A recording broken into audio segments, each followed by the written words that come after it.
Fishing in the Gulf of Mexico can mean many things to different types of anglers.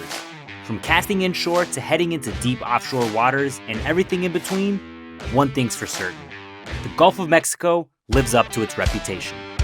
So, where should you start? In this video, we'll give you all the information you need to start planning your Gulf of Mexico fishing trip. From where to go to what kind of experience is best suited to you, we're covering the basics to make things easier. Before we dive in, make sure to hit the like and subscribe button for more videos like this one. There are 5 American states bordering the Gulf of Mexico: Texas, Louisiana, Mississippi, Alabama, and Florida. All provide easy access to its waters, making them known as the Gulf states. Here, fishing is a way of life, and there are countless charters, piers, barrier islands, and beaches to cast the line into the Gulf from. It all depends on what kind of fishing experience you're after. The first decision you'll need to make when starting to plan your trip is whether you want to stay close to shore or travel way out into the deep. If you're heading out with anglers of varying skill levels, kids, or you don't quite have your sea legs yet, an inshore trip may be the perfect thing for you. The waters are sheltered and calm, and you won't have to travel far to get to the fishing grounds. Plus, they're home to shallow water royalty. Redfish, spotted sea trout, and flounder can all be found in the Gulf's countless marshes, bays, and inlets anywhere from East Texas down to the Florida Keys. Hook all 3 in a day, and you can call yourself the holder of an inshore Grand Slam. If you want to ramp things up a notch, there's nothing better than targeting snook and tarpon. My heart is in snook fishing, and when it comes to the backcountry fishing, I just love snook. It comes naturally. My dad was a snookaholic, and I guess I have a little bit of it too.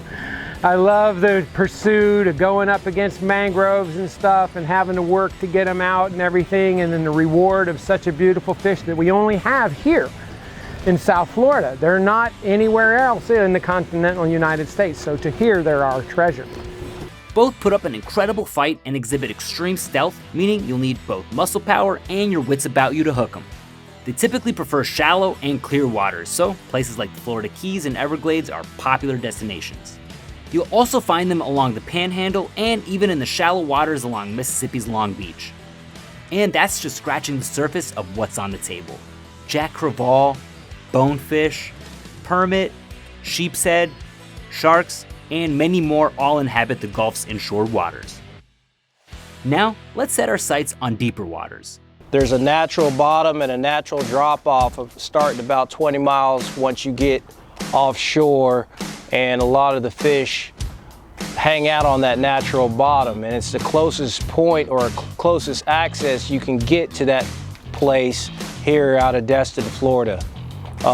You could spend 2 or 3 days, head out to the DeSoto Canyon, follow the canyon all the way down to the Louisiana oil rigs and catch those big bluefin tunas and yellowfin tunas and blue marlins.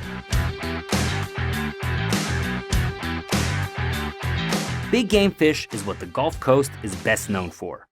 Oil rigs, underwater canyons, deep water reefs, and the Gulf Stream all make its waters ideal for some of the most sought after game fish. From Mahi Mahi and Wahoo to tuna, sailfish, and marlin, nearly every fish on your bucket list is up for grabs. Since these are deep water species, count on spending at least 8 hours on the water, and sometimes more. Locations along the Florida Panhandle like Destin and Pensacola are closest to the deep waters beyond the continental shelf, but you'll still want to have plenty of time to troll for and reel in your catch.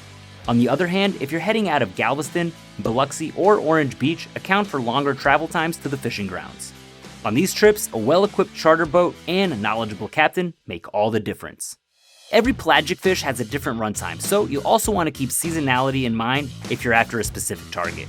Fort Lauderdale fishing is great. You got a variety of fish to catch. You can catch kingfish, tuna, dolphin, sailfish, sharks at any given day.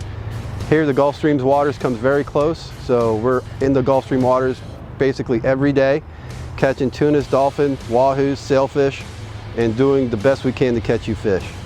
You can find detailed information on all the big hitters by checking out the blog linked in the description below. And what about those waters in between the inshore marshes and bays and the deep continental shelf? They're just as exciting. In fact, some of the tastiest fish in the Gulf call the reefs and wrecks their home. For dozens of delicious grouper varieties, as well as hard fighters like Kingfish, Amberjack, and Cobia, you can explore the waters from Texas all the way to Florida. These reefs are also home to the Gulf's signature fish. That's right, we're talking about red snapper. Whenever we take charters out, most of the folks we take it's a once in a year deal, and so they want optimize their chance to catch something. And the reef fish, the bottom fish, is a guaranteed you're going to catch something. These fish are so popular that they're subject to strict seasons. In most states, you'll only have a short window each year to get your hands on them. Make sure you're keeping an eye out for updates and book your charter early to avoid disappointment. Depending on where you're departing from, a red snapper fishing trip could see you spending all day on the water, but trust us, it's more than worth it. Before heading out on the water, it's important to make sure you're following all the rules. Each state has its own regulations related to fishing licenses and harvesting, so making sure you're staying informed before casting a line is essential. If you're heading out with a charter captain, they'll make sure you're up to date and provide you with a saltwater fishing license in most states. On the flip side, if you're heading out on your own, you'll be responsible for making sure you're up to date with the latest regulations and having the proper licenses.